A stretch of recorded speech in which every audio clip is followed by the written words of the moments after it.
नाशिकमधल्या तिन्ही उमेदवारांना तातडीने सोशल मीडिया प्रचार थांबवण्याचे आदेश दिले। निवडणूक विभागाने तिन्ही प्रमुख उमेदवारांना नोटीस बजावली आहे। निवडणूक विभागाची परवानगी न घेता सोशल मीडियावर सुरू केलेला प्रचार महायुतीचे हेमंत गोडसे, महाविकास आघाडीचे राजाभाऊ वाझे आणि अपक्ष शांतिगिरी महाराजांना भोवला।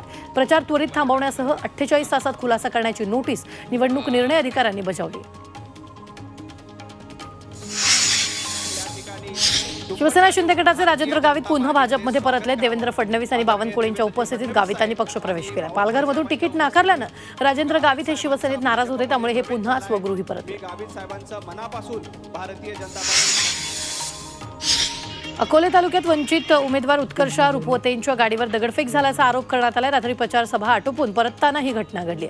अकोले तालुक्यातील चितळवेडे गावाजवळच्या या घटनेत उत्कर्ष रुपवते बचावलात, मात्र त्यांच्या गाडीचं नुकसान झालंय। रात्री उशिरा राजूर पोलीस ठाण्यात या प्रकरणी तक्रार दाखल करण्यात आली।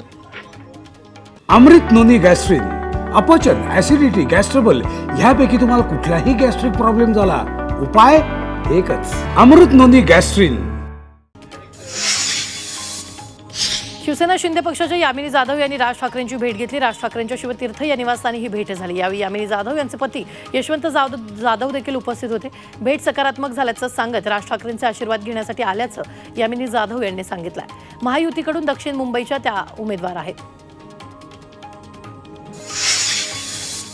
भाजप नेते प्रवीण दरेकर यांनी शिरूर मतदारसंघाचे महाविकास आघाडीचे उमेदवार अमोल कोल्हेंवर टीका केली आहे। कोल्हेंनी 5 वर्षात काहीच कामं केली नाहीत, तर जनता कोल्हेंना कवडी मोल करेल अशा शब्दात दरेकरांनी कोल्हेंवर निशाणा साधला।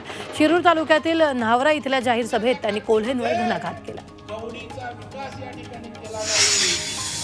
कल्याण लोकसभा मतदारसंघात उमेदवार कोणी ठरत नव्हता आणि जेव्हा ठरवलं तेव्हा त्यांच्यावर विश्वास नव्हता अशी परिस्थिती आली, असा टोला आमदार श्रीकांत शिंदेंनी उद्धव ठाकरेंना लगावला।